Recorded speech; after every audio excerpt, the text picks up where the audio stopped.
नमस्कार और सक्रिय न्यूज नेटवर्क और आप सभी का स्वागत है। गुजरात हाई कोर्ट ने मोदी उपनाम वाली टिप्पणी को लेकर आपराधिक मानहानि मामले में कांग्रेस नेता राहुल गांधी की दोष सिद्धि पर रोक लगाने का अनुरोध करने संबंधी याचिका को आज खारिज कर दिया और सूरत कोर्ट की ओर से सुनाई गई 2 साल की सजा को बरकरार रखा। देखा जाए तो यह राहुल गांधी के लिए बहुत बड़ा झटका है, क्योंकि यदि उनकी याचिका स्वीकार हो जाती तो उनकी संसद सदस्यता बहाल होने का मार्ग प्रशस्त हो जाता। न्यायमूर्ति हेमंत प्रचक की अदालत की ओर से यह फैसला सुनाए जाने के दौरान कांग्रेस के कई नेता मौजूद थे। बताया जा रहा है कि कांग्रेस इस निर्णय को चुनौती दे सकती है। हम आपको बता दें कि अदालत का फैसला आने के बाद कांग्रेस कार्यकर्ताओं ने अदालत परिसर में राहुल गांधी के पक्ष में नारेबाजी भी की। हम आपको बता दें कि न्यायमूर्ति प्रचक ने मई में राहुल गांधी की याचिका पर सुनवाई करते हुए कोई अंतरिम राहत देने से इनकार कर दिया था और कहा था कि वह ग्रीष्मकालीन अवकाश के बाद अंतिम आदेश पारित करेंगे। राहुल गांधी के वकील ने 29 अप्रैल को सुनवाई के दौरान गुजरात हाईकोर्ट में तर्क दिया था कि एक जमानती और गैर संज्ञेय अपराध के लिए अधिकतम 2 साल की सजा देने का मतलब है कि उनके मुवक्किल अपनी लोकसभा सीट खो सकते हैं।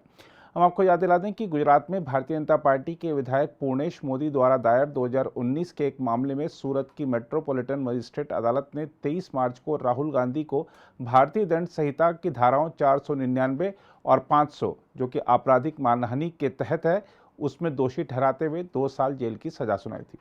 फैसले के बाद राहुल गांधी को जनप्रतिनिधित्व अधिनियम के प्रावधानों के तहत संसद की सदस्यता से अयोग्य घोषित कर दिया गया था।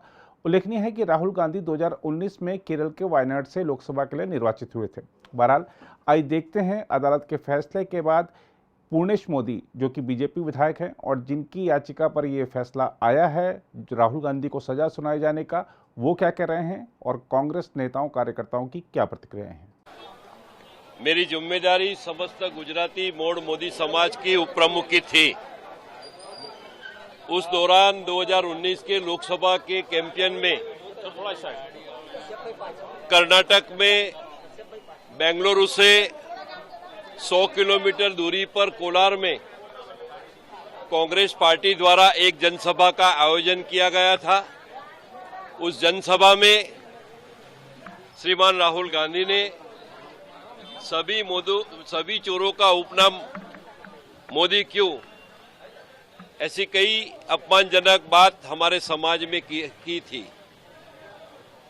तभी 2019 में हमने सूरत में चीफ कोर्ट में बदनक्षी का मुकदमा पेश किया था और 2023 में हमारे दोनों पक्षकारों के वकीलों की दलील एविडेंस के आधार पर 2 साल की सजा श्रीमान राहुल गांधी जी को हुई। बाद में उन्होंने कन्विक्शन स्टे के लिए सूरत की सेशंस कोर्ट में जब वो आए थे, वापस दोनों पक्षकारों की वकीलों की दलील हुई। बाद में वहां पर भी उनका कन्विक्शन स्टे निकाला गया, खारिज कर दिया गया। तब हमारे फैसले हमारे पक्ष में रहा। उस फैसले से नाराज होकर नामदार गुजरात हाईकोर्ट में श्रीमान राहुल गांधी ने फिर से मुकदमा कन्विक्शन स्टे के लिए आए थे और आज दोनों पक्षकारों की दलील हुई है। बाद में आज का जो फैसला दिया गया है, तो उस फैसले को हम नामदार हाईकोर्ट के फैसले को स्वीकार करते हैं और जो भी कानूनी मुद्दे उसमें उठाए गए, उसमें हमारे जो एडवोकेट है टोलिया साहब, वो आपको बताएंगे। एक सवाल ये है कि कोर्ट ने ये भी कहा है कि राहुल गांधी का इतिहास रहा है, फिर चाहे वो वीर सावरकर का मामला हो या और मामले जहां पर उन्होंने मानहानि की है, एक तो नहीं कई मुकदमे हैं, तो वो तो उनका बाबत है जी, लेकिन कोर्ट ने माना है कि उनका इतिहास रहा इस तरीके के बयान देने का। तो उनको अभी सोचना चाहिए कि ऐसे इतिहास न रचे। हिंदुस्तान में सद्भावना से पेश आए, उनको सोचना है। सावरकर का भी जिक्र किया है कोर्ट अपना फैसला सुनाते हुए।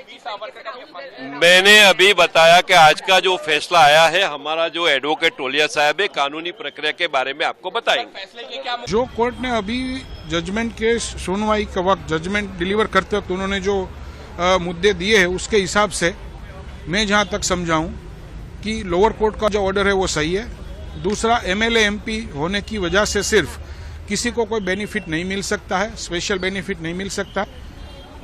तीसरा मुद्दा ये है कि जो एक्यूज के सामने बहुत सारे ऐसे केसेस है।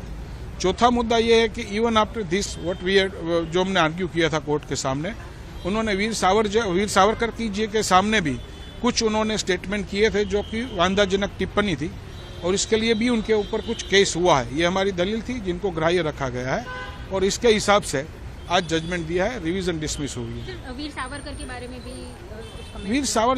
वीर सावरकर जी के बारे में उन्होंने स्टेटमेंट कुछ ऐसा दिया था कि मैं वीर सावरकर नहीं हूं, I will not say sorry, ऐसा स्टेटमेंट था जो कि न्यूज़पेपर वगैरह में अवेलेबल था। That we placed on the record, other side did not deny it, उनको ना नहीं बोला, and court has consider at this stage. उसके साथ जो लोअर कोर्ट में अपील है उनको भी जल्दी से खत्म करे, ऐसा भी उन्होंने कोर्ट में ऑब्जर्वेशन किया हो। हम न्यायपालिका की इज्जत करते हैं, उसका कदर करते हैं, लेकिन हम ये मानते हैं कि ये फैसला कानूनन और तथ्यों पे दोनों पे ये गलत फैसला है। और जब ये कहा कि सुप्रीम कोर्ट का रास्ता खुला है, वो तो खुला होता ही है, वो तो कहने वाली कोई बात नहीं होती। जिस न्यायपालिका के पास, जिस कचहरी के पास कोई जाता है मसला, वहां वो उसका फैसला इस चीज पे करते हैं। आगे ये नहीं कि आगे क्या उसके पास जो अक्यूज हैं उनके पास क्या रास्ते खुले हैं। हम मानते हैं कि ये जो तथ्य रिकॉर्ड पे आ चुके हैं उनके खिलाफ है ये फैसला। उन तथ्यों के हिसाब से, जैसे पहले जज साहब ने कहा था कि राहुल गांधी को चेतावनी दी गई थी, लेकिन उसके बाद फिर उन्हें अपनी ये बात दोहराई। ये तथ्य दोनों सामने तारीखें रख दी गई थी कि वो जो चेतावनी का जिक्र सुप्रीम कोर्ट का था वो पहले नहीं हुआ था, वो इन्होंने ये कह चुके थे, ये 2019 के इलेक्शंस के दौरान कह चुके थे, उसके बाद का वो बात है। और यही सिंपल मैं समझता हूं एक बात के पे ये जो पहले फैसले हैं वो रद्द हो जाने चाहिए थे, लेकिन हम इज्जत करते हैं फैसलों की, अब आगे फिर देखा जाएगा। Sir, how do you see the Gujarat high court has uphold the judgment given by the session court? We've always respected the judiciary and held it in high esteem, but we believe that this decision is wrong, erroneous both in facts and in law. On facts particularly because when the trial judge took notice of a fact that there was, despite a warning by the Supreme Court or a caution by the Supreme Court to Rahul Gandhi not to use such words, he had still done it, is quite contrary to the facts. The present matter, the occurrence of the present matter incident is much before the so-called warning or being cautioned by the Supreme Court, and therefore it's erroneous on facts also. But sir, I'm not going into the legal details or the legal terms, but since you are a political leader, so how do we see the political fate of RG and as well as the political battle? The political fate is not decided really by the decisions of the court, that's decided by the people of the country, and the people of the country are solidly behind Rahul Gandhi. Rahul Gandhi is out there to represent the cause of the people, to take up the cause of the people everywhere for the 5-month long Padyatra which he carried out. Won him tremendous response and goodwill all over, and you could see in what large number of the people came in hordes to welcome him there, and all this entire strata of society which he met, how overwhelming it was. That's before the people, and therefore the decisions don't affect Rahul Gandhi's working as such. But Rahul Gandhi, I know, has always held the opposition also in high esteem, and as he said, हम इस नफरत के बाजार में मोहब्बत की दुकान खोलने निकले हैं. Rahul Gandhi cannot be malicious towards anyone. His intention cannot be, in fact, in any way faulted regarding anyone else. जो कोर्ट कहेगी हम वही करेंगे. हम राहुल गांधी के साथ है. राहुल गांधी के साथ है. आप सुप्रीम कोर्ट में जाएंगे पूरी तैयारी से, और राहुल गांधी को राहत मिलेगी और प्रधानमंत्री राहुल गांधी बनेंगे.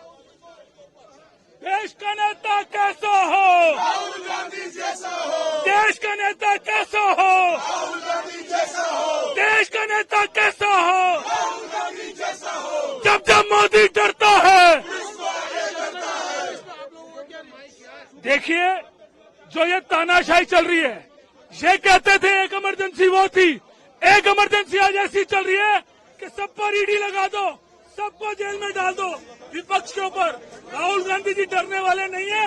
हम सुप्रीम कोर्ट भी जाएंगे जहाँ तक हमारे को जाना होगा हम जाएंगे, लेकिन मोदी सरकार से नहीं डरेंगे। हमें अपने ऊपर वाले पर विश्वास है, हमें जरूर सच मिलेगा, इंसाफ मिलेगा, हम डरने वाले नहीं हैं। मोदी की जो वॉशिंग मशीन चल रही है, जैसे पहले था निर्मा डिटर्जेंट, इसी तरह मोदी डिटर्जेंट चल रहा है। जो अपराधी जिन पर मुकदमे हैं, किसी भी पार्टी के हैं, अगर मोदी के शरण में आ जाए तो वो बल्ले बल्ले सारे उनके केस धुल जाएंगे, सारे आरोप धुल जाएंगे। लेकिन राहुल गांधी जी वो सूरज है, न डूबे हैं, न डूबेंगे, न डरेंगे, न डरेंगे और निखर कर आएंगे, ये कहना चाहते हैं।